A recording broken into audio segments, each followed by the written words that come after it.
करमितत्पदिविन्दिप नमियो सिद्ध शुभा गुरुवे श्री भूपति रुई भूपति ज्ञान सहकार तारण करण समर्थ मुनि गुरु संसार निवार धम्म जो जिन वरि अर्थ है जो भय विनाश भव जो ममल ज्ञान पर को गुरु को धन को साक्षी को बारंबार नमस्कार हो। श्री मालारोहण जी मंगलाचरण। ओंकार वेदांति शुद्धात्म तत्व प्रेमामि नित्यं तत्त्वार्थ साधं ज्ञानमयं सम्यक् नित्यं सम्यक् चरणं चैतन्यरूपम्। बोलिए सहज समय शुद्धात्म देव की जय हो जय हो जय हो। आचार्य प्रबल सद्गुरुवत आनंद कमलाचार्य जी महाराज की जय हो जय हो जय हो जय जय हो जय हो जय हो जय हो।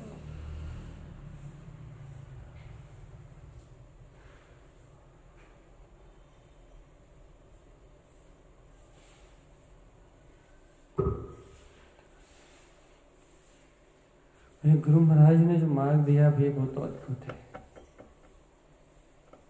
सुबह की फूलना बहुत अच्छी लगी थी, वो हितकार श्रेणी फूलना गजब का मार्ग दिया गुरु महाराज ने। अपने अर्क स्वभाव की जो अपन 36 अर्क की दोपहर में चर्चा कर रहे हैं, उस अर्क स्वभाव की प्रकाशवान दशा को इतना सूक्ष्म रूप से निरूपण किया है, इतना सूक्ष्म रूप से निरूपण किया है कि क्या बताऊं। मामा गे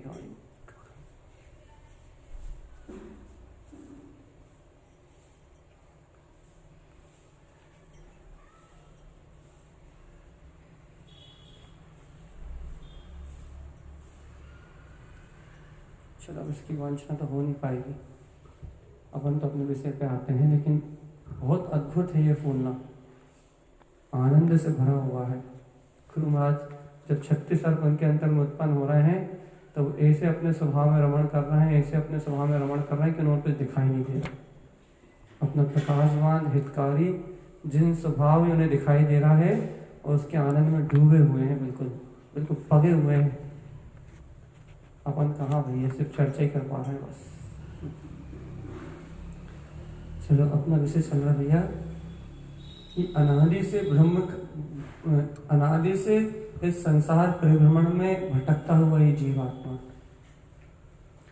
अनादि से संसार की यात्रा करने वाला ये जीवात्मा दर्शन मोह के परिणाम में इस प्रकार से अंधा है, दर्शन मोह की परिणति में इस प्रकार से अंधा है कि इसके अंतर में इसका अर्कमान अनंत चेतन प्रकाश जो इसका ज्ञायक स्वभाव है वो अभी इस समय प्रकाशमान हो रहा है, अभी इस क्षण दीप्तिमान हो रहा है। यह अपने अंतर में दीप्तिमान होते हुए, प्रकाशमान होते हुए अपने स्व समय को नहीं देख रहा, अपने अंदर प्रकाशमान होते हुए अपने अर्क स्वभाव को नहीं देख रहा। वे क्या देख रहा है? नर्क रूप अवस्थाओं को देख रहा है भैया। नर्क रूप अवस्थाएं मतलब भैया, नर्क रूप अवस्थाएं आप किसको कह रहा है भैया? ये पर्याय परिणमन की जो धारा घट रही है, पर्याय राग भाव हो, द्वेष भाव हो, कर्तृत्व भाव हो, भोक्तृत्व भाव हो, ये जो अज्ञान धाराएं घट रही हैं संसार में, मन की, वचन की, काया की, शुभ भाव, अशुभ भाव, ये जितना भी पर्याय का परिणमन घट रहा है, जितनी भी पर्याय की अवस्था घट रही है वर्तमान में भैया, ये सारे परिणाम, ये सारे भाव, ये सारे भाव जितने भी भाव हैं एक साथ तोल लो इन्हें। ये सारे भाव एकमात्र से नर्क जैसी पीड़ा ही तो दे रहा है। अच्छा आप बताओ कौन से भाव में आपको प्रसन्नता मिल रही है? अपने विचार करना पड़ेगा अपने अंतर से। अपने को राग भाव में प्रसन्नता मिल रही है क्या? यदि आत्मज्ञानी हो तो। यदि मूर्छित अवस्था में हो, अचेतनवत अवस्था में हो, यदि आप मूर्छा में परिणति में परिणमित हो रहे हो, तो आपको ये बात समझ में नहीं आएगी हम क्या कह रहे हैं, हम क्या बता रहे हैं, आप ये बात पकड़ नहीं पाओगे।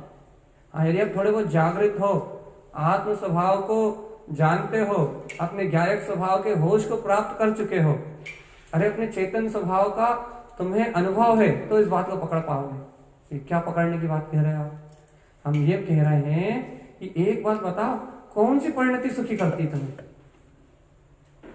चाहे राग का, चाहे बाहर से खूब सारा राग का परिणमन मिल जाए, चाहे द्वेष का परिणमन मिल जाए, चाहे कसाई की परिणति उत्पन्न हो जाए, चाहे भोग के परिणाम हो, भोग की प्राप्ति हो, इच्छाओं की पूर्ति हो, चाहे सब कुछ मिल जाए इस संसार में, सारा कुछ मिल जाए इस संसार में, लेकिन एक बात बताओ कि प्रसन्नता काय में होते हो? प्रसन्नता काय में होती? लाइट बंद कर। आपको प्रसन्नता काय में होती? नहीं, पंखा चलने दो, नहीं लाइट बंद कर। आपको ये क्या, आपको प्रसन्नता काय में होती है? आपको अपने अंतर में आप देखो, आपको कौन सा परिणाम, आपको कौन सी परिणति सुख का कारण है? आपको विचार करना पड़ेगा। अब भैया यदि यहाँ कोई कहे भैया मैं तो बोलने में भी अच्छा लगता है, हंसने में भी अच्छा लगता है, भोजन करने में भी अच्छा लगता है, राग देश के परिणाम होते हैं उनमें भी रस आता है, कर्तव्य भोक्तव्य की जो दिन भर क्रियाएं चलती है उनमें भी रस आता है। भैया अभी तो आप अज्ञान के परिणाम में मूर्छित हो, अभी तो आप जागे ही नहीं हो। देखो थोड़ी सी गहरी चर्चा, 10 मिनट, फिर इसे सरल कर देंगे। अभी आप यदि कह रहा है भैया इन सब में ही हमें अच्छा लगता है, इन सब में ही हमें यारा उपयोग लगता है, इन सब में ही हम रचे पचे हैं, हमें इन सब में कुछ बुरा लगता ही नहीं है, तो भैया अभी तो आप मूर्छा में हो, अभी तो आप जागे नहीं। क्यों कह रहे हो आप ऐसा? क्योंकि भैया यदि आप जागते, यदि आपकी ज्ञान की आंखें खुली होती, यदि आपकी अंतरात्मा की आंखें खुली होती, तो आपको पता लगता कि ये कितनी दुखद अवस्था है। तो आपको पता लगता कि कितनी आकुलित अवस्थाएं हैं।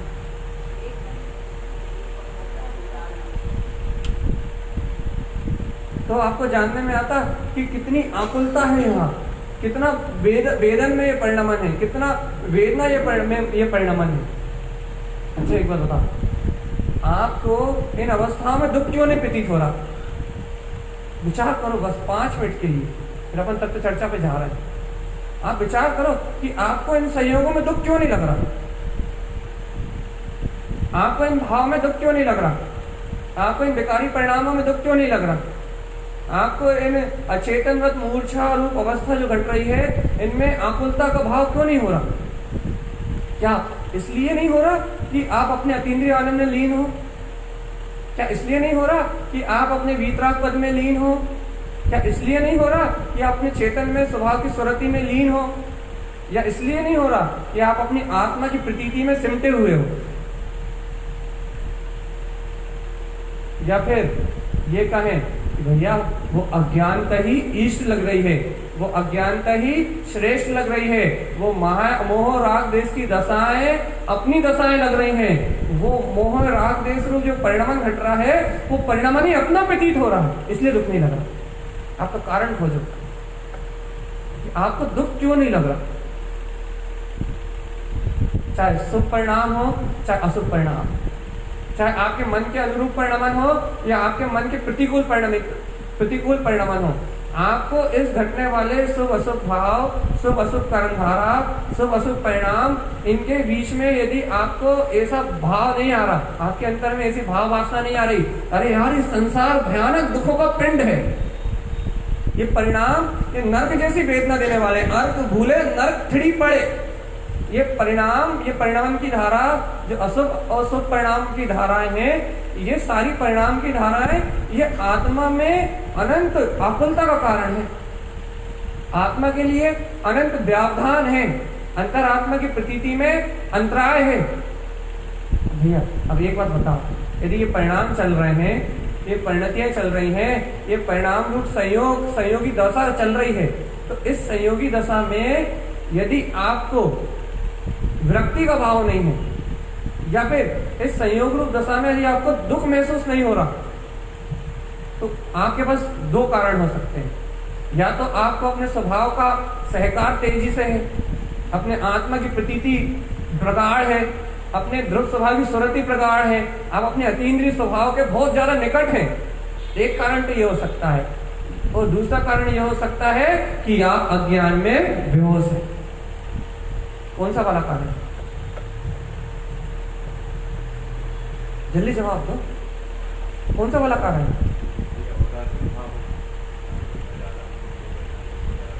उदासीन,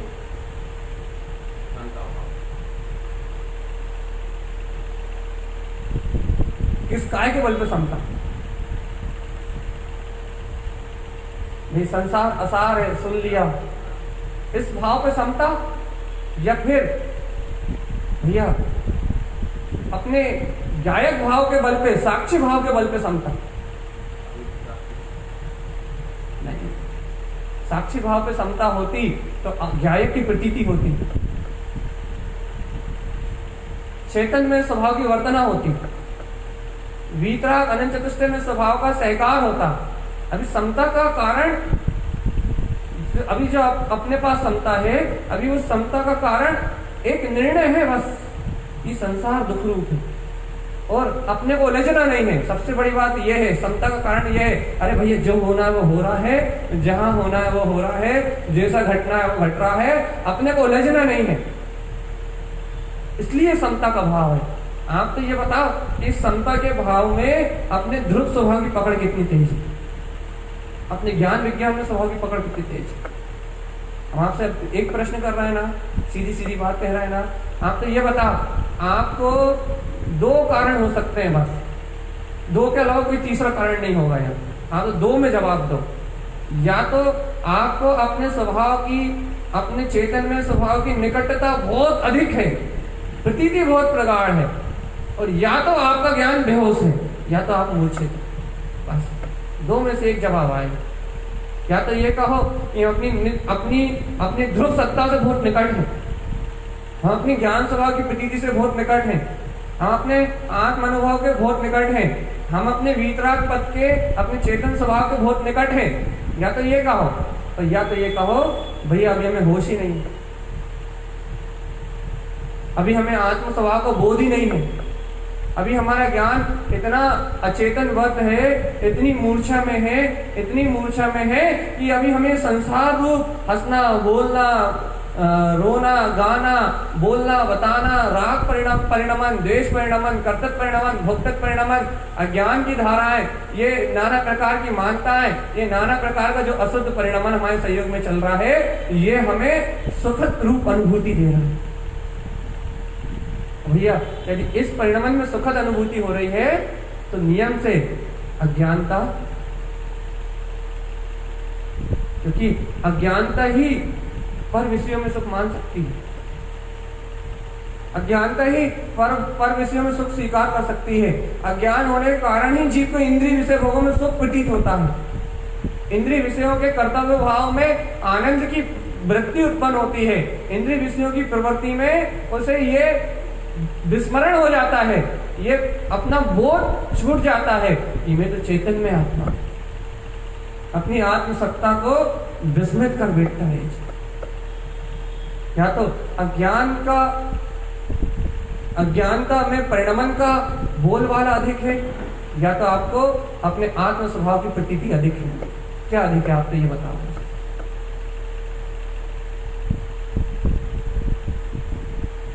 यदि आपको विकार रूप परिणतियों में विरक्ति का भाव नहीं आ रहा, अशुद्ध रूप परिणाम में आपको विरक्ति का भाव नहीं आ रहा, मन की अचेतवत अवस्थाओं में विरक्त होकर आपका ज्ञान अपने चेतन में स्वभाव की प्रतीति में नहीं जा रहा, अपने ध्रुव ज्ञायक स्वभाव में नहीं जा रहा, उसे यहाँ सुखियापना महसूस हो रहा है, यहाँ सुख रूप अनुभूति महसूस हो रही है,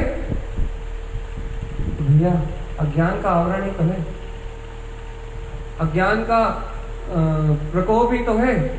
जिस अज्ञान के प्रकोप के कारण ये परिणमन सुख और दुख रूप, सुख और दुख रूप, ये आकुलता रूप ये परिणमन है, ये अपने को प्रति समय भाषित हो रहा है।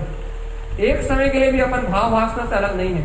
आप अपने जीवन में सुबह से लेकर शाम तक जितने समय आत्मा की प्रतीति रहती है, तत्व का बहुमान रहता है, उस थोड़ी देर को छोड़ दो।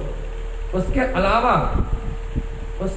आप देखो भैया, जितने समय स्वभाव का स्मरण बहुमान ज्ञान उपयोग रहता है उतना समय छोड़ दो। उसके अलावा अन्य समय में देखो भैया, क्या देखें आप, ये देखो कि क्या इस अचेतवत मूर्छा रूप जो अवस्था चल रही है, इस मूर्छा रूप अचेतवत अवस्था में आपको ये विरक्ति का परिणाम है कि ये मुझसे भिन्न है, भिन्नता भाषित होती है आत्मा। इन सब कर्म दशाओं से भिन्न में निराकार चेतन में आते, इन सब संयोगी भाव से भिन्न में निराकार ज्ञायक शक्ति, इन समस्त मृत अचेतन अवस्थाओं से भिन्न में अभेद तिंकोत्कीर्ण परमात्मा, मन वचन काया की समस्त क्रियाओं से भिन्न में चैतन्य तत्व भगवान आत्मा। क्या ऐसा अपना 100 समय बरतता है?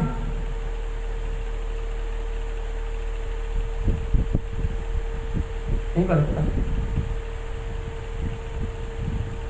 नहीं बरतता अपना आत्मा भैया, नहीं बरतता। इसी का नाम तो दर्शन मोह है, इसी का नाम तो दर्शन मोह से अंधी दृष्टि है, जो अपने स्वपद को नहीं देखती और पर पर्याय रूप परिणमन को, पर अवस्थाओं को, पर रूप पर्याय की परिभ्रमण की दशा को, इस पर रूप भाव को देखती है, पर रूप भाव को स्वीकार करती है, पर रूप भाव में अपनत्व करती है, पर रूप भाव में ममत्व करती है, लेकिन अपने परमात्मा शक्ति में ममत्व और अपनत्व नहीं करती।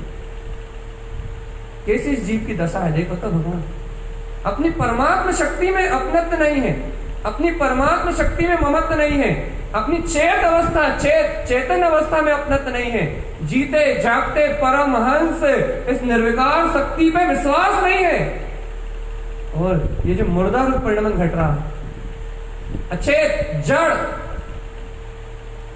राग में, मोह में, कर्तव्य में, भोक्तत्व में, पुण्य में, पाप में, शुभ भाव में, अशुभ भाव में, इस शरीर संयोग से होने वाली प्रत्येक अच्छी बुरी घटनाओं में जो संयोगात्मक परिणमन घट रहा है, वो संयोगात्मक जो अवस्था घट रही है, उस संयोगात्मक अवस्था में अपनत्व भी, ममत्व भी, प्रेम भी, प्रेम भाव, अपनत्व का भाव, भैया ये सब कुछ काय के लिए?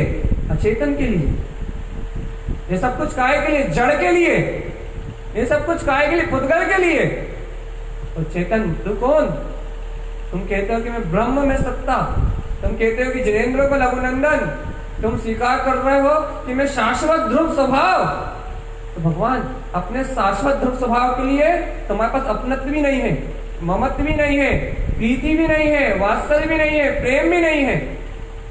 और इन अचेतनवत अवस्थाओं के लिए, अज्ञान में परिणमन के लिए, राग आदि विकारी भाव के लिए सब कुछ समर्पण, अपनत्व भी, ममत्व भी, राग भी, मोह भी, अपनत्व भी, इष्टता भी।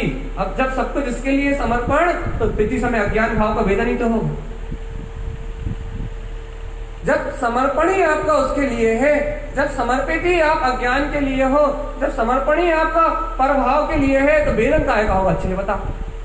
हर व्यक्ति चाहता है कि भैया हमें आनंद का वेदन चाहिए, हर व्यक्ति चाहता है कि हमें सुख की अनुभूति चाहिए, हर व्यक्ति चाहता है कि हमें शुद्धात्म तत्व का वेदन चाहिए, शुद्धात्मा की अनुभूति चाहिए। अर्घ विंद में अपना पद, अर्घ विंद में प्रकाशमान अपनी चेतन निराकार सत्ता का बोध चाहिए हमें भैया। अच्छा, निराकार शाश्वत सत्ता का बोध चाहिए, निराकार शाश्वत सत्ता का वेदन चाहिए, अतीन्द्रिय परमानंद का अनुभव चाहिए तुझे चेतन। एक बात तो बता, तू प्रेम किससे करता है? तेरी परिणति इष्ट किससे स्वीकार करती है? तेरी परिणति अपनत्व किससे करती है? तेरी परिणति श्रेष्ठ किसको करती है? इष्ट किसको मानती है? अरे तेरी परिणति तो इष्ट इन अनिष्ट, इन कर्तव्य भोक्तृत्व रूप राग आदि विकारी परिणामों को, इनको इष्ट मान रही है भैया। और एक बात लिखो, अपने मन में लिखो, चलो अपने हृदय में लिख लो कि ये ज्ञान जिसे इष्ट मानेगा, ये ज्ञान वेदन उसी का करेगा। क्योंकि वेदन करने का काम, अनुभव करने का पूरा डिपार्टमेंट ज्ञान के पास, पूरा डिपार्टमेंट इसके पास है। और ये जिसे श्रेष्ठ मानेगा सिर्फ उसका वेदन करेगा। ये जिसे अपना मानेगा, यदि ये इंद्रियों को अपना मानेगा तो इंद्रिय में होने वाला सुख दुख तुम्हारा अनुभव है। यदि ये मन की अवस्था को अपना मानेगा, मन की इच्छाओं को अपना मानेगा, मन की इच्छाओं से जुड़ेगा, कामनाओं से जुड़ेगा, आशा तृष्णा से जुड़ेगा, काम भोग अहंकार से जुड़ेगा, विकार भाव रूप परिणति से जुड़ेगा, किसी के उपकार किसी के अपकार से जुड़ेगा, तो भैया यदि ये ज्ञान यदि इस मन से जुड़ेगा तो भैया इसे अज्ञान में परिणमन होने से इस संसार में सुख और दुखी वेदन में आए। इसका वेदन संसार का सुख और दुख, पुण्य के उदय में फूलेगा और पाप के उदय में फूलेगा। कहीं अहंकार के वजह से अहम में अकड़ के भैया मान कसाय का भोग करेगा और भैया पुण्य का उदय खत्म होगा तो दीनता से उस दीन होने के दुख को भोगेगा, चाहे के दुख में जलेगा। भैया ये वेदन तो अज्ञानता की अवस्था प्रकट होने पे होगा। जब ज्ञान इस मन से एकत्र करेगा तब ये सुख दुख की कल्पनाएं उत्पन्न होंगी, तब ये संसार के इंद्रिय विषय भोगों की भाव वासना होगी, तब ये मन की कल्पनाएं शत्रु प्रतीत होंगी। सत्य प्रतीत होता है आज ये संसार, सत्य प्रतीत होता है आज ये पुत्र परिवार, सत्य प्रतीत होती है आज ये कर्म धाराएं, राग के परिणाम, मोह के परिणाम, कर्तव्य के परिणाम, ये सब शत्रु प्रतीति में आते हैं। और आचार्य भगवंत कह रहा है ये सब असत्य है, सब कुछ माया है, सब छलावा है, थोड़ी देर का सपना है बस। जब तक आंख बंद है तब तक ये सपना चल रहा है चेतनात्मा, और जब तक आंख बंद रहेगी तब तक ही चलेगा बस। आंख खुली और सपना खत्म। लेकिन बोल दो भैया आंख तो हमें खोलना ही नहीं है, ये दर्शन मोह को हमें तोड़ना ही नहीं है। हम तो निगोद में जाके सपने में डूबे रहेंगे ना, हम तो निगोद की अनंत गहरी खाई में जाके इस सपने को कभी खत्म ही नहीं होने देंगे। इस दुख को, इस पीड़ा को, इन कल्पना रूप संसार को, इस जन्म मरण रूप यात्रा को हम भैया कभी समाप्ति नहीं होने देंगे। भैया कैसे नहीं होने दोगे सपने को समाप्त? कहना भैया हम कभी जागेंगे ही नहीं, कहना हम भैया कभी आत्म अनुभव करेंगे ही नहीं, कभी हम जनित परमात्मा की वाणी स्वीकार करेंगे ही नहीं, कभी हम आत्मा के अंतर्बोध को जागृत करने का पुरुषार्थ उछालेंगे ही नहीं। कहना भैया हमारा सपना तो कभी टूटने वाला, ऐसा कह रहा है, नहीं टूटने वाला।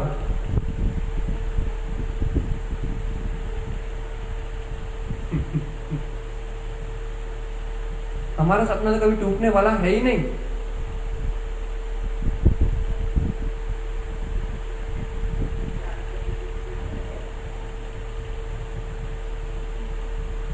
गंभीर विषय है भैया।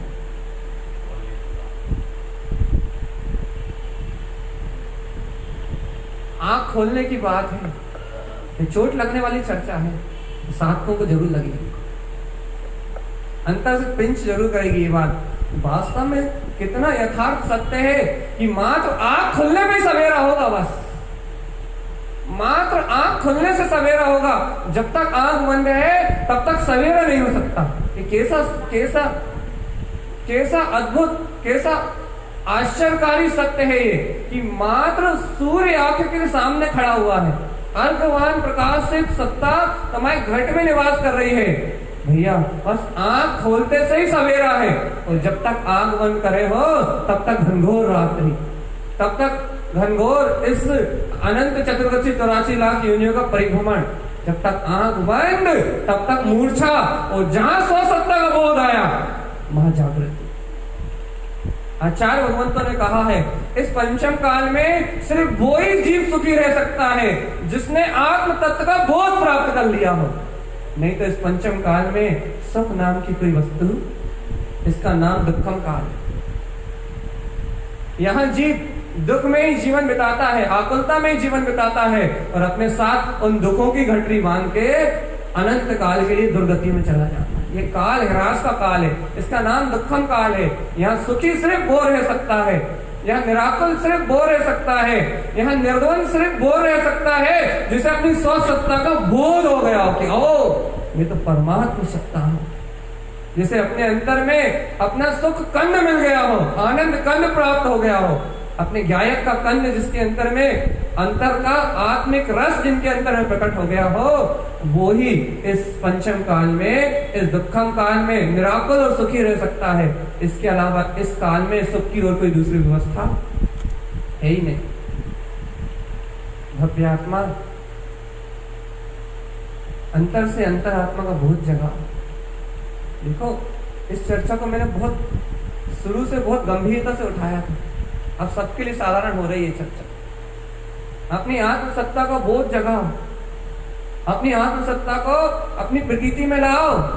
यदि तुम्हारी आंखें बंद हैं तो तुम सपना ही देख रहे हो चेतन। यदि तुम्हें राग आदि परिणाम में आकुलता महसूस नहीं होती, भोग आदि परिणाम में इंद्रिय विषयों में यदि तुम्हें निराकुलता लगती है, अज्ञान मन की इच्छाओं में, आशाओं में और इनकी पूर्ति में, कर्तव्य भोगत परिणाम में यदि तुम्हें ऐसा लगता है ये तो सहज परिणमन है, ये तो संसारी जीव की अवस्था है, ये तो भैया इस रूप तो भैया इस समय काम चले गई, ये तुम्हें ऐसा लगता है तो तुम पूर्ण रूपे मूर्छा में हो चेतना। जिसे अज्ञान परिणाम ही अपना भाषित होने लगे। सुनो, चेतने की बात है। जिस जीव को अज्ञान परिणाम ही अपना रूप भाषित होने लगे, समझो तो वो जी कहाँ रहा है, वो तो मुर्दा है। जिसे अज्ञान परिणाम ही अपना रूप भाषित होने लगे, अज्ञान परिणाम में ऐसा लगने लगे कि भैया अरे क्या करें, इस समय तो इस काल में तो ऐसे जीना ही पड़ेगा। भैया उसने तो मृत अवस्था को स्वीकार कर लिया, उसने तो जड़त्व को स्वीकार कर लिया है, उसने तो अचेतवत अवस्था को स्वीकार कर लिया है। और जिसने अपने आप को मुर्दा स्वीकार कर लिया हो, उसे चेतन का बोध कोई करा सकता? सुन लो भगवान जी विशेष, जिसने अपने आप को मुर्दा स्वीकार कर लिया हो कि मैं तो मर ही चुका हूं, मैं तो मृत अवस्था में ही आ गया हूं, मैं तो अज्ञान में हो गया हूं, इस काल में, इस युग में, इस समय में अज्ञान से मुक्त होने का कोई उपाय नहीं लगता, कोई उपाय दिखाई नहीं देता। जिसने अज्ञान रूप अपने आप को स्वीकार कर लिया हो, जिसने मृत अचेत अवस्था में अपने आप को स्वीकार कर लिया हो, जिसने अज्ञान के सामने अपने घुटने टेक दिए हो, कर्मों के सामने अपनी हार मान ली हो, हार स्वीकार कर ली हो, उसे जितेंद्रीय जिनेंद्र पद कभी उपलब्ध होने वाला नहीं। चेतन आत्मा, अंतरात्मा के बोध को जगाओ। यदि इस अज्ञान रूप मृत अवस्था में ही तुम स्वीकार कर रहे हो कि भैया इस समय इसका कुछ नहीं हो सकता, इस अज्ञान में परिणाम में, इस अज्ञान में मानताओं में यदि तुम अभी ये अपने ज्ञायक की हार स्वीकार कर रहे हो, ज्ञायक कभी हारता नहीं है लेकिन उसका विस्मरण ही उसकी हार है। यदि तुम ज्ञायक की हार स्वीकार कर रहे हो, भैया साक्षी नहीं रहा जा सकता, निराकुल नहीं रहा जा सकता, भिन्न नहीं रहा जा सकता। यदि ऐसा स्वीकार कर रहे हो तो भगवान तुम चैतन्य को छोड़ के मुर्दा का स्वीकार कर रहे हो। मानोगे? मानोगे या नहीं मानोगे? यदि तुम हार रहे हो तो यही तुम कह रहे हो कि भैया इस पंचम काल में इन संयोगों के बीच में, इन नाना प्रकार की भाव विभाव पर्याय अवस्थाओं के रूप में, भैया इन अभी घर पुत्र परिवार संयोग के बीच में, इन जिम्मेदारियों के बीच में हम अपने आत्मा का बोध कैसे प्राप्त कर ले? हम इनसे भिन्न कैसे रहे? हम अपने जायक की प्रतीति में कैसे रहे? हम अपनी आत्मस्मृति में कैसे रहे? यदि आप ये कहते हो तो फिर आप पूर्ण रूपेण मुर्दावत अवस्था को स्वीकार कर रहे हो। भैया जिसने अपने प्राण ही छोड़ दिए हो, अब उसे कैसे जगाए पता? जिसकी सांस चल रही हो उसे तो जगाया जा सकता है। जिसकी सांसें चल रही हो, थोड़ी बहुत सांस भी हो, जिसकी धड़कन चल रही हो कि हाँ मैं परमात्मा हूं, हाँ मैं परम शक्ति हूं, हाँ मैं परम चेतन में अतीन्द्रिय आत्म तत्व हूं, जिसके अंतर में स्वीकारता प्रगाढ़ हो, जिसके अंतर में अपने आत्म तत्व की श्रद्धा हो, जो ममत स्वभाव को, जिन्हें भगवान की वाणी को स्वीकार करता हो, उसे तो उठाया जा सकता है, उसे तो जागृत किया जा सकता है। लेकिन जिसने मुर्दावत पर्याय परिणमन को स्वीकार कर लिया हो, उसे कौन उठाए? उसे कैसे उठाए? हे भव्य आत्मान, बात थोड़ी सी गंभीर है, थोड़ी सी गंभीर है, बस इतनी गंभीर है, सिर्फ इतनी सी गंभीर है कि भैया आप अपने आप को मानते क्या हो? चेतन या चेतन? ज्ञान में, जायक में चेतन स्वरूप, या मुर्दा में, अज्ञान में, विभाव परिणति में मुर्दा रूप? क्या मानते हैं अपने आप? क्या स्वीकारते अपने आप को? एक बार विचार तो करो अंतरात्मा। तुम्हारी साधना कितनी ऊंची क्यों ना हो, तुम्हारी आराधना कितनी ऊंची क्यों ना हो, यदि तुम सच्चे साधक हो, यदि तुम सच्चे श्रावक हो, तो हे भव्य आत्मा, तुम अंतरात्मा से ये स्वीकारता बताओ कि तुम्हें कौन से भाव में इष्टता लगती है, कौन से भाव में तुम्हारी प्रियता लगती है, कौन से भाव में तुम्हारा रोमांच चलता है, कौन सी परिणति में तुम रोमांचित होते हो, आनंदित होते हो, और कौन सी परिणति है, कौन से वो परिणाम है जिनके उदय होने के काल में तुम्हें अपने आप ही आकुलता महसूस होने लगती है। ये ज्ञान दुखी होने लगता है, ये ज्ञान अपने आप ही आकुलता महसूस करने लगता है। वो कौन से परिणाम है, वो कौन सी परिणति है, बताओ तो आत्मा। अंतरात्मा से, अंतर से विचार करके देखो तो, आत्म अवलोकन तो करो। भाई तुम कहते हो कि नहीं पता, तो फिर तुम कौन सी भूमिका में हो? ना तुम साधक हो और ना तुम संसारी। क्यों भैया? क्योंकि साधक को नहीं पता है रूप, कोई प्रश्न ही नहीं है। साधक को तो सब पता है, उसे अपने अंतर वैभव के बारे में पूरा ज्ञान है, उसे अपनी अंतर आत्मा की जागृति के बारे में पूरा होश है, और वो होश में आके जानता है क्या है सत्य और क्या है असत्य। अरे मैं तो प्रतीति की बात कर रहा हूं भगवान, मैं तो प्रतीति की बात कर रहा हूं, मैं तो इससे आगे की बात ही नहीं कर रहा कि तुम्हें सत्य और असत्य की प्रतीति में कितना अंतर प्रतीत होता है, ये तो बताओ। ज्ञान में दिखता हुआ ये संसार, ज्ञान में दिखती हुई ये नाना प्रकार की अवस्थाएं, यदि ज्ञान में दिख रही है तो असत प्रतीत होंगी, है प्रतीत होंगी, और यदि अज्ञान में दिख रही है तो इष्ट रूप प्रकट होंगी, अपनत्व रूप प्रकट होंगी, ममत्व रूप प्रकट होंगी, राग रूप प्रकट होंगी। ऐसे क्यों दे रहा है? नहीं सुन पाए तो अच्छे से सुन लो। यदि ज्ञान में दिख रहा है संसार, ज्ञान में दिख रही है ये संसार की सारी वस्तुएं, ज्ञान यदि देख रहा है इन सब वस्तुओं को, तो ये है प्रतीत होंगी, असत्य रूप प्रतीत होंगी, क्षणभंगुर नाशमान एक समय की अवस्था रूप प्रतीत होंगी। और भगवान यदि ये अज्ञान में दिख रही हैं, इष्ट लगेंगी, कर्तव्य रूप प्रतीत होंगी, भोक्तत्व रूप प्रतीत होंगी, अपनत्व रूप प्रतीत होंगी, प्रियता रूप प्रतीत होंगी। और भैया यथार्थ है तो इन सारी परिणतियों में सत्य रूप प्रतीत होती हैं, तो ये सारी परिणतियां उत्पन्न होती हैं। और यदि ये अवस्थाएं यदि सत्रूप प्रतीत नहीं होती तो इष्टता, अपना ममत, कर्तव्य, ये परिणतियां ही प्रकट नहीं, परिणमन होता प्रकट। लेकिन परिणति में प्रकट नहीं होती। नहीं आ रही बात अंदर में? देखो भैया, गहरी चर्चा वो विषय और साधारण जीवों के हिसाब से दोनों विषय एक साथ मिलके चल रहा है। समझ लो, उदाहरण के तौर पे सामान्य दशा को घटा रहे हैं और साधक के लिए गहरी बात भी कर रहे हैं।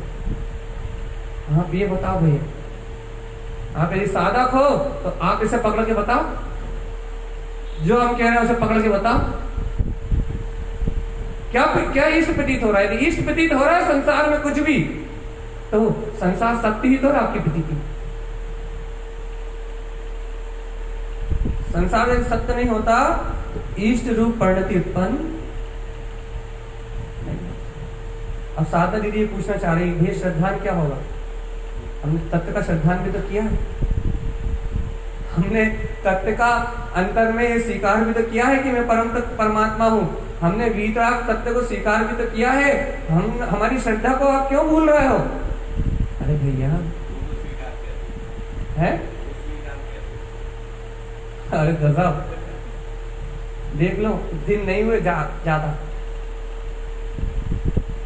भैया एक ज्ञान में दो कैसे हो सकते हैं? एक ज्ञान में दो चीज सत्य कैसे हो सकती हैं? एक ज्ञान में दो भाव कैसे सत्य हो सकते हैं? या एक ज्ञान में संसार सत्य हो सकता है तो वो अज्ञान है, और ये संसार असत्य है तो भैया वहां त्रिकाली परमात्मा तो स्वयं जयवंत है। मां ज्ञान भाव तो स्वयं जयवंत है, मां वीतराग सत्ता तो स्वयं जयवंत है। एक ज्ञान में एक साथ दो कैसे ठहर सकते हैं चेतन आत्मा? एक गर्भ में भैया जुड़वा बच्चों को जन्म तो हो सकता है, ये संसार है। एक उपयोग में कर्म धारा और ज्ञान धारा दोनों चल सकती हैं, लेकिन एक ज्ञान में दो स्वीकार नहीं हो सकती।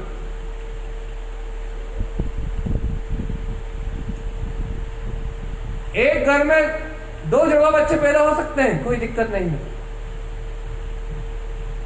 एक उपयोग में दो धाराएं चल सकती हैं, कर्म धारा और ज्ञान धारा, लेकिन एक ज्ञान में दो स्वीकार नहीं हो सकते, सत्य और असत्य। स्वीकार एक ही है, प्रतीति में एक ही रहेगा, अपनी अंतर आत्म शक्ति में स्वीकारता में एक ही रहेगा। और वो जो एक है उसको कहते हैं भैया वो परम पारणामिक है, वो ध्रुव है, वो जानन आ रहा है, उसका नाम है ज्ञानम कमल सहावम। वो कमलवत खिला खुला निराकार चेतन में आत्मा है, उसका नाम है वीतराग तत्व, उसका नाम है स्वयं परमात्मा, वो स्वयं जाननहार है भगवान।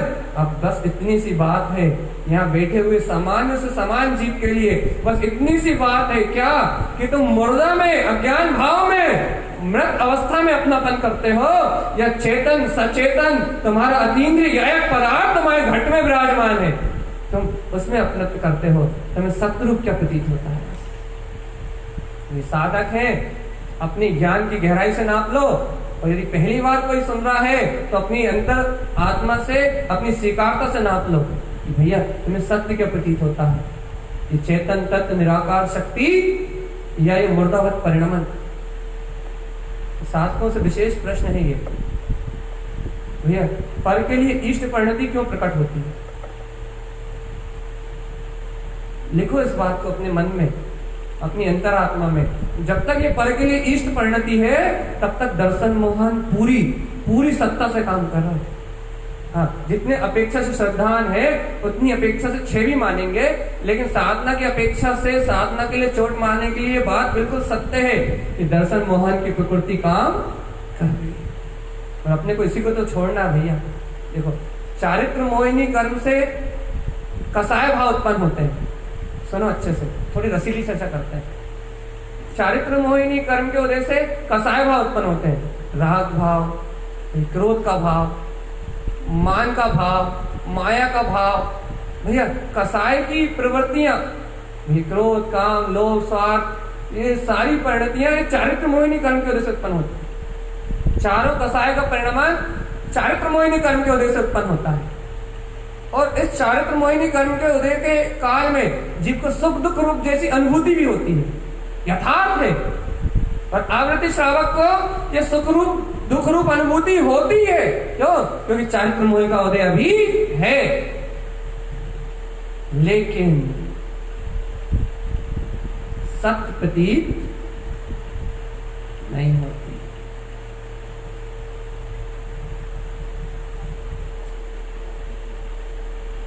फिर से रिपीट कर दे रहा है, बिल्कुल शांति से सुनो आप। चारित्र मोहिनी कर्म के उदय से, चारित्र मोहिनी कर्म के वेग से चार दशाओं का वेग उत्पन्न होता है। लोभ की धारा चलती है, क्रोध की धारा चलती है, मान की धारा चलती है, माया रूप परिणमन प्रकट होता है। और इस सारे माया रूप परिणमन में, इस सारी माया रूप परिणति में उसके इन संस्कारगत जो उदय आते हैं, इन सारे संस्कारगत उदय से उसे सुख और दुख रूप अनुभूति होती है मन में। लेकिन उसके ज्ञान में ये अवस्था सत्रूप प्रतीत नहीं होती। इसका नाम सम्यक दर्शन, इसका नाम ज्ञायक की प्रतीति, इसका नाम आत्म तत्व का बोध, इसका नाम जागृत साधक है। तो सब, लेकिन झूठ है।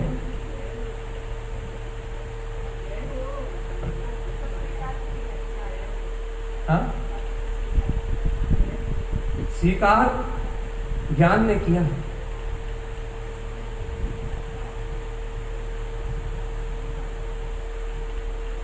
ज्ञान ने सत्य स्वीकार किया है, इसलिए लक्षण मिलाना उसे पर में इष्टता नहीं लगती। बस इतना सा लक्षण है। इस शब्द में अपनापन नहीं लगता, ऐसे सुख में अपनत्व ममत्व की भावना नहीं आती। सुख दुख होता है लेकिन अपना नहीं लगता। सब कुछ पराया पराया सा भाषित होता है, सब कुछ पर सा भाषित होता है, सब कुछ असत असत सा भाषित होता है, सब कुछ ऐसा भाषित होता है कि अब आगे मिला जाने वाला है। और जहाँ ये भाषित होता है वही अंतर से अंतर आत्मा की एक किरण आती है, वही अर्घवान अर्थ शक्ति का उदय हो जाता है और तत्काल अंतर ज्ञान का वैभव आत्म अनुभूति का काल आता है। उसे अपना उजेला, अपना प्रकाश, अपना ज्ञायक, अपना अंतर सवेरा, अंतर में स्वयं स्पष्ट बोध रूप जानने में आता है। देखो देखो देखो देखो देखो देखो देखो, ये शाश्वत स्वरूप तो जयवंत है। तत्काल जैसे सूर्य के उदय होते से अज्ञान अंधकार पूर्ण रूप में मिला जाता है, वैसे ही उसको ये संसार रूप असत्य प्रतीत होता ही है। ये अज्ञान रूप धाराएं तो प्रतीत असत्य रूप प्रतीत होती हैं, प्रतीति में झलकती हैं। लेकिन भैया ये असत्य दिखते दिखते दिखते दिखते वो यही थोड़े देखता रहता। उसे तत्काल अपने स्वतत्व का बोध आता है, अपने शाश्वत स्वभाव का बोध आता है। और भैया बोध में निमग्न होके, चाहे एक घड़ी के लिए हो चाहे एक सेकंड के लिए, समय अवधि कुछ नहीं है, और अपने आत्मा की प्रतीति में रत होके और इस सारे संसार के दुख से परे हो जाता है और आत्मा के अतीन्द्रिय सुख का वेदन करता है। भैया अभी उसे अभी वो अंतरात्मा में डूबने लगा क्या? अरे नहीं पगले, आत्मा की प्रतीति में अनंत सुख है, बिना डूबे। मैं निराकार चेतन में भीतराग तत्व परमात्मा हूँ। यदि ज्ञान में ऐसी अपने अभूतपूर्व अतीन्द्रिय स्वभाव की प्रतीति है तो उस प्रतीति के काल में आत्मा के ये ज्ञान में स्वरूप, ज्ञान का स्वभाव सुखमय है।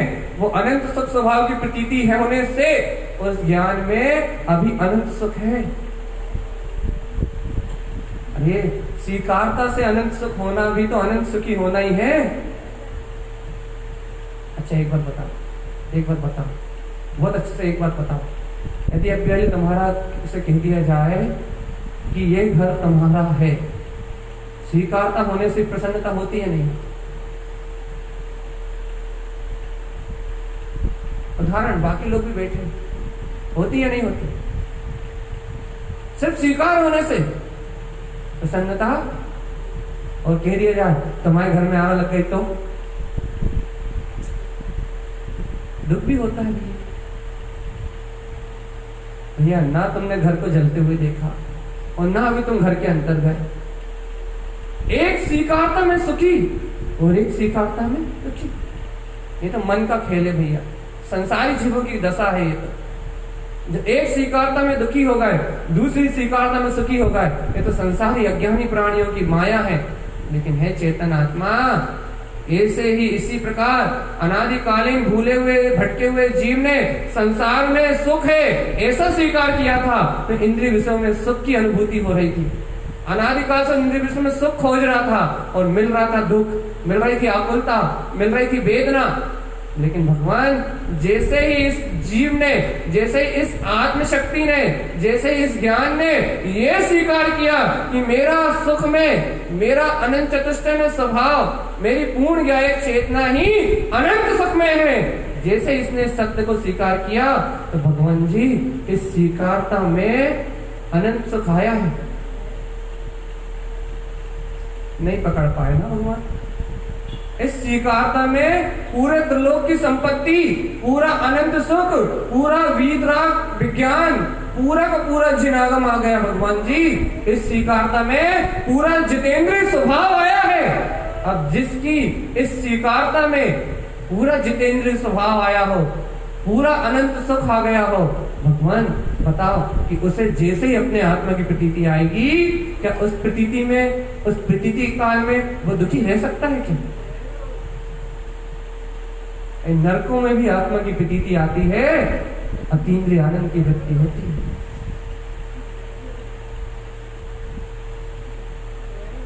भाई बाहर के दुख ये चारित्र मोहिनी का विषय है। अभी भी लोग कुछ सोच रहे होंगे। वैशाली कुछ पूछना है? कुछ नहीं पूछते? पूछो।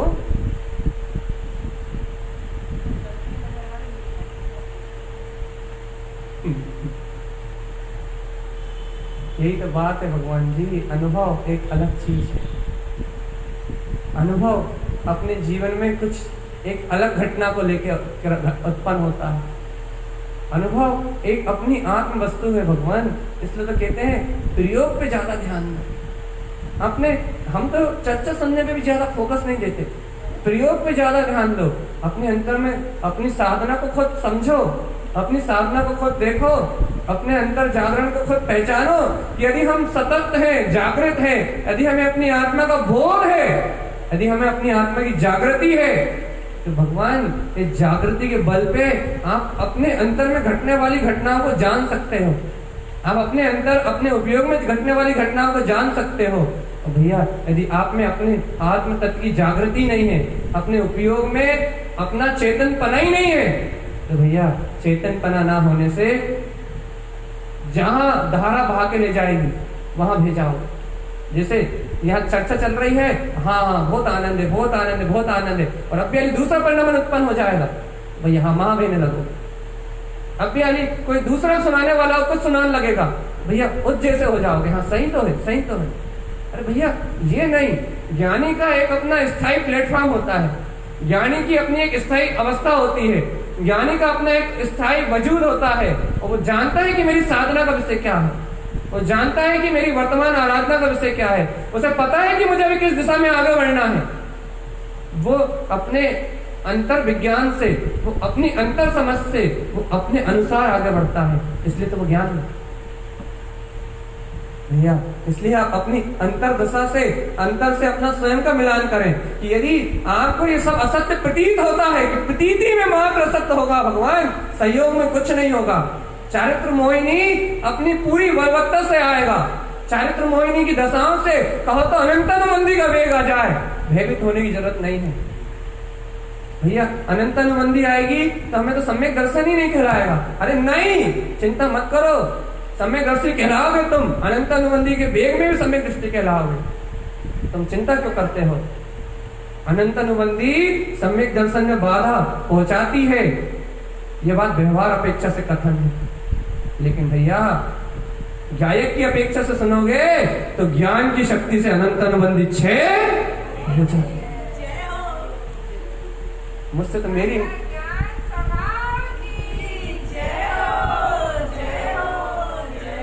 मुझसे तो मेरी महिमा सुनो ना, मुझसे दूसरे की बात क्यों सुनते हो?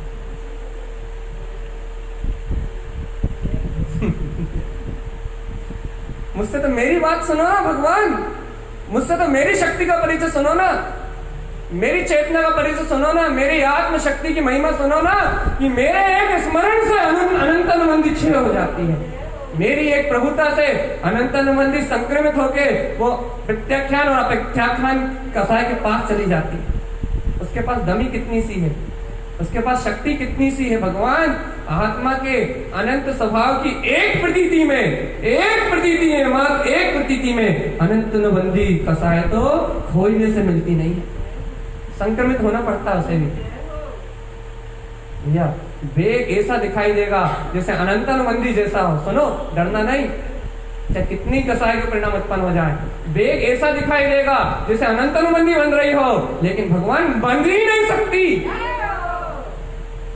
संक्रमित होना ही पड़ेगा उसे संक्रमित होना ही पड़ेगा उसे। भैया अपेक्षा का नाम बढ़ान या अपेक्षा शब्द उच्चारण में नहीं आ रहा, आपको पता है, उन कसायों में जाना ही पड़ेगा। प्रत्याख्यान या अप्रत्याख्यान कसाय में जाना ही पड़ेगा भैया। इसलिए आप निसल्ल रहो, आप बिल्कुल निर्भय रहो, आप अपनी अंतर ज्ञाय की शक्ति को उछालो, आप अंतर आत्मा से स्वीकार करो कि वो सचेतन में, वो भीतराग सत्ता ही मैं हूं। बस इस प्रतीति को अपने अंतर में जिंदा करो, इस आत्म शक्ति के बोध को अपने अंतर में जिंदा करो, जयवंत जीवित शक्ति को अपने अंतर बोध में लेके आओ भैया। ये कर्मों की अवस्थाएं तो क्षय होने वाली है भैया। सभी लोगों के लिए एक जैसी बात है भैया, जीने वाले में अपनत करो, जीने वाला अपना है, और ये मरने वाली अवस्थाएं, ये अज्ञान की धाराएं, इन मृत अवस्थाओं को स्वीकार मत करो, ये तो सब बिलाने वाली है, नियम से बिलाएंगे भैया। इसलिए मैं बार बार आत्मशक्ति की चर्चा करता हूं। और मैंने आचार्य तारन स्वामी जी इस आत्मशक्ति की चर्चा करते हैं। उन्होंने इन अर्कों के माध्यम से, इन 36 अर्कों के माध्यम से, इन 17 शक्तियों के माध्यम से, ज्ञायक स्वभाव की महिमा के माध्यम से, मात्र उनके 14 ग्रंथों में आत्मशक्ति का निरूपण किया है, आत्मा के प्रकाश का निरूपण किया है। जिसने भी इस शक्ति को जाना, जिसने भी शक्ति को पहचाना, उसके पास से अंधकार अज्ञान अपने आप ही मिट गया, उसके पास से अज्ञान अंधकार अपने आप ही धुल गया भैया। अज्ञान अंधकार मिटाना नहीं पड़ा, अज्ञान अंधकार स्वयं धूमिल हो गया भैया। यहाँ तो स्वयं के होश में आने की देर है, यहाँ तो स्वयं के जागृत होने की बात है। जो जागृत हुआ, जो जागा भैया, उससे कर्म अपने आप ही भागे हैं, उससे कर्म अपने आप ही डरे हैं। गुरुदेव ने, अरे आचार्य तारन देव की महिमा क्या सुनोगे, आचार्य तारन देव ने कहा है रुद्र ध्यान कर रहा है ना, तो आत्मा का ऐसा रुद्र रूप धारण करो। मैं तुम्हें रुद्र ध्यान करने की आज्ञा देता हूँ। आत्मा का ऐसा ज्ञान का वज्रमय ऐसा रुद्र रूप धारण करो, ऐसा शुद्ध उपयोग का रौद्र रूप धारण करो कि जिस रौद्र रूप के सामने ये सारे कर्म हार के घुटने टेक दे और क्षण मात्र में केवल ज्ञान की प्राप्ति हो जाए। तुम अपनी ऐसी आत्म शक्ति के रौद्र रूप को धारण करो, जिस रौद्र रूप के सामने ये 3 काल के कर्म भी थर थर काटते हैं। तो एक बार ऐसी आत्मशक्ति का रौद्र रूप धारण तो करो कि मैं आत्मा ही परमात्मा हूं। ये रौद्र ध्यान संसार के लगते कहां है? नहीं, अपनी शक्ति, ये शक्ति गुरुदेव के ग्रंथों में मिलती है। ये निर्भयता, ये निशंकता गुरुदेव के ग्रंथों से नहीं मिलती है। जब वो आत्मरोध ध्यान का पूरा निरूपण करते हैं कि रौद्र ध्यान से ऐसा होता है, हिंसा नंदी से ऐसा होता है, निरोध जाता है, नर्क जाता है, उसके नीचे लिख देते हैं, सुन मुक्त होना है, बोल दुर्गति से छूटना है, बोल अभी इन रौद्र ध्यान से मुक्त होना चाहता है, तू अभी इन दुर्गतियों से मुक्त होना चाहता है, तो कहते चल कर अपना रौद्र रूप धारण कर, अपनी आत्म शक्ति को याद कर, अपनी प्रभुता को याद। तेरी वज्र में ज्ञान शक्ति के आगे इस 3 लोक में कोई कर्म टिक सकता नहीं है। ऐसी महिमा है आचार्य भैया। इसलिए तो उनके ग्रंथों के अलावा किसी को छूते ही नहीं है, स्पर्श नहीं करते। उनके ग्रंथों के अलावा किसी की महिमा ही नहीं आती। वो तो कहते हैं कि तुझे क्या चाहिए तू ले, तुझे लोभ चाहिए स्वभाव का, राग चाहिए स्वभाव का, अपनत चाहिए स्वभाव का, भोग चाहिए स्वभाव का, तुझे जो चाहिए वो सब तेरे स्वभाव में है। तो एक बार किसी भी हालत में अपने स्वभाव की स्वसत्ता की अंतर आत्म शक्ति का बोध जगा ले, विश्वास जगा ले कि वो अतीन्द्रिय आत्मा ही मैं हूं, बाकी सारे काम तो वो गायक स्वयं करता है। ये बात बहुत अच्छी है भैया, इस सिद्धांत को अपने अंदर में नोट कर लो। आप तो सिर्फ अपनी गायक शक्ति का अंदर से गहरा विश्वास जागृत करो। आप तो अपनी अंतरात्म शक्ति का अंदर से गहरा विश्वास जागृत करो, बाकी गायक के ऊपर छोड़ दो कि वो तुम्हें कैसे उठा के ले जाता है। भगवान उसकी महिमा अनंत है, उस त्रिकाली प्रभु की शक्ति अनंत है। जब वो अपने दोनों हाथों से समेटता है तब तुम्हें कुछ नहीं करना पड़ता। चेतन आत्मा वो दर्शन ज्ञान को अपने अंदर स्वयं समा लेता है। तुम तो उसका विश्वास करो कि तुम्हारा उपयोग अपने आप ही स्वभाव में ले हो जाएगा। ये तुम्हारी चेतना अपने आप ही स्वभाव में ले हो जाएगी। ये तुम्हारा अंतर उपयोग जो अभी बाहर घूमता है, बहिर्मुख होता है, ये अपने आप ही गायक के अंदर समा जाएगा, ये स्वयं ही अंतर में उतर जाएगा। बस तुम अपने तत्व की प्रतीति को तो बिगाड़ करो कि मैं तो जाननहार जाननहार जाननहार जाननहार ज्ञानम कमल सहारा। एक मंत्र को, एक अंतरात्मा की शक्ति को पी जाओ भैया, मेरा ज्ञान तो जायक है। इतने सरल सी बात है। इस सरल सी चर्चा में कितने सारे दिन निकलवा दिए। छोटी सी बात तो है, ज्ञान तो जायक है, मैं आत्मा तो गायक हूं। तो ये आज का मूल विषय मत भूलना। लेकिन इष्ट परिणति सिर्फ अपने ध्रुव के लिए है,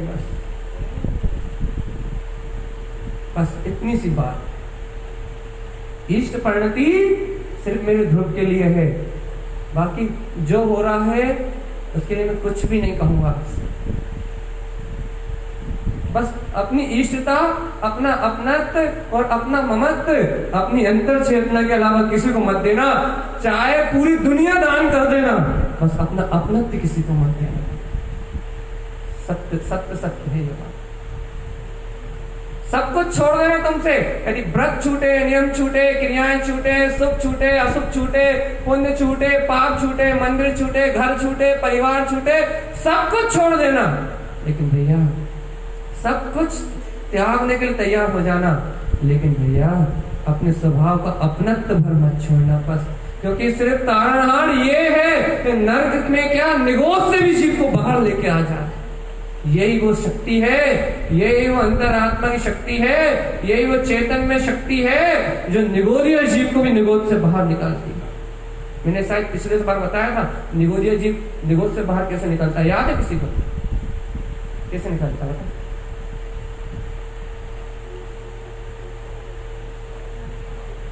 अच्छे से याद करवाया था, आप भी थे। कैसे निकलता है जी? भाड़ के चने की में ऐसे उचकता कैसे है? कैसे कैसे कैसे महानिबोध न करने की पात्रता कहाँ? अच्छा, इत्र निबोध से निकलना है उसे, या नित्य निबोध से निकलना है, पहले अनुबोधना कैसे होगी? जल्दी, फास्ट फास्ट।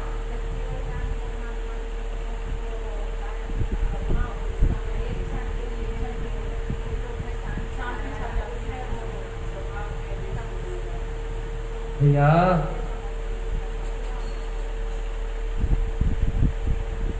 कभी कहना नहीं किसी से,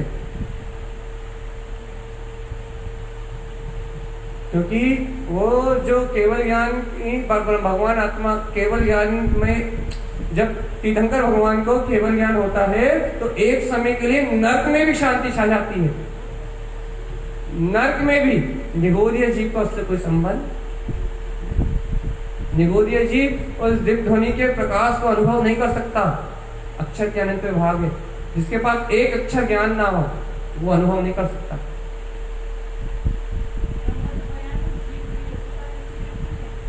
भैया इतने अच्छे से रटाया था कि इस जीव के अंतर में हर समय, अच्छे से याद करो, अब दोबारा कभी नहीं भूलना, हर समय इस जीव के अंतर में षड्गुणा हानि और वृद्धि परिणाम की व्यवस्था है। इस जीव के परिणाम हर समय, पिछला परिणाम हीन हो रहा है और अगला परिणाम अधिक हो रहा है। हीन और अधिक परिणाम की व्यवस्था है। जिस समय वो निगोदीय जीव मंद कसाय रूप हीन परिणाम में, अच्छे से याद करो, तीव्र कसाय निगोदिया को हर पल है, लेकिन उस तीव्र कसाय में भी जब थोड़ी सी जो मंद कसाय रूप अवस्था आती, मतलब जो पिछली पर्याय गई, उस मंद कसाय रूप अवस्था में जिस समय उसका अपनत हो जाता है, जिस समय उसको अपनत हो जाता है, उस मंद कसाय हीन परिणाम में, कसाय की हीनता में जिस समय वो अपनत करता है, उस चेतन शक्ति के अपनत से वो भाड़ के चैन की तरह वहां से उछलता है। यदि अपनी चेतन शक्ति में वहां अपनत ना हो, मंद कसाय में अपनत ना हो, तो वो इत्र निगोष, वो नित्य निगोष से निकल के इत्र में नहीं आ सकता, इतर निगोष से निकल के एक इंद्रिय पर्याय में नहीं आ सकता। भैया अपने परिणामों में अपनी चेतन अवस्था में एकत्र करने से ही आत्मा का विकास हो सकता है, इसके अलावा कोई दूसरा रास्ता।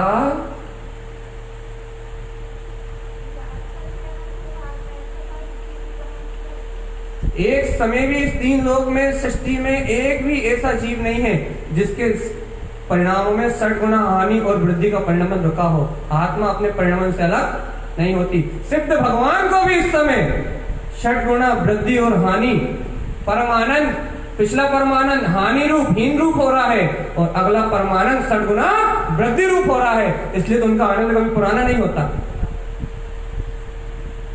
इस समय यहां बैठे हुए भी आपके परिणाम 60 गुना हीन और 60 गुना अधिक दोनों परिणमित हो रहे हैं भैया। तीन काल में, तीन लोक में, एक निगोदिया से लेकर सिद्ध भगवान तक ये व्यवस्था एक जैसी है। इस व्यवस्था में आज तक कोई अंतर नहीं आया और ना आएगा। ठीक है भैया, तो अपनी चर्चा कहाँ चल रही थी, कहाँ पहुंच गए, टाइम भी हो गया भैया। आज की चर्चा का सार से इतना है, क्या है? कहीं निगोद की चर्चा में भूल तो नहीं गए भैया? ज्ञानी को सतर्क रहना है कि हम मुर्दा के साथ जीना चाहते हैं या चेतन के साथ। अपनी भाषा में साधारण जीवों के, सबके लिए एक साथ, ज्ञानी के लिए एक उपाय है कि भैया तुम्हें इस मुर्दावत अवस्था में, राग आदि देश अज्ञान परिणाम में, इस मुर्दा अवस्था के सामने तुम घुटने टेकते हो, इसको स्वीकार करके इसमें एक में एक रहते हो, या भैया क्या कह रहे हैं हम, इस मुर्दा के साथ एक में एक रहते हो, या अपने अंदर विद्यमान अपने चेतन के स्वभाव को जानते हो तो ही जीवित हो। और भैया साधकों के लिए विशेष कि ईश्वरता मात्र अपने ध्रुव की होनी चाहिए, सत्यता प्रतीति में मात्र अपना ध्रुव सत्य होना चाहिए। परिणमन कैसा ही चले, कसाय की वृत्तियां कैसे ही हो, कसाय आदि के परिणाम, परिणतियां कुछ भी हो, मैं कोई गिनती नहीं करता। अरे मैं नहीं, जिन शासन कोई गिनती नहीं करता, जिन शासन गिनती करता है कि तुम्हें अपनत्व कितना है बस। कर्णानी योग से गिनेगा आपका अपनत्व, ये नहीं गिनेगा कि कितने विकारी परिणाम चले। कर्णानी योग जो व्यवस्था बनाएगा कि तुम्हें कौन सी गति में जाना है, वो ये नहीं गिनेगा कि कितने विकारी परिणाम चले, वो सिर्फ ये गिनेगा कि इसमें अपनत्व कितना किया तूने चेतन। जितना तूने अपनत्व किया उतना नीचे, और जितना तूने कहा कि मैं तो तत्व हूं, इन सबसे भिन्न हूं, उतना ऊपर। या ये व्यवस्था है, ये संसार चक्र की व्यवस्था है। इस व्यवस्था में वो जीतता है, निगोदिया भी तब जीतता है जब अपने सुख परिणाम में एकत्र करता है, जब अपनी चेतना में किसी भी प्रकार से एकत्र करता है जीव, तभी जीतता है। हे जीव, तुम तो संगीत पंचेंद्रिय हो, तुम तो अपने पूर्ण गायक में एकत्र करो, तुम्हारी दिग्विजय होगी, जितेंद्रिय पद उत्पन्न होगा। ऐसे ही जिन्हें परमात्मा का हम समस्त भक्त जीवों के लिए एकमात्र मंगल में उद्देश्य है। बोलिए आचार्य प्रबल सदगुरु तारण जी महाराज की जय हो, जय हो, जय हो।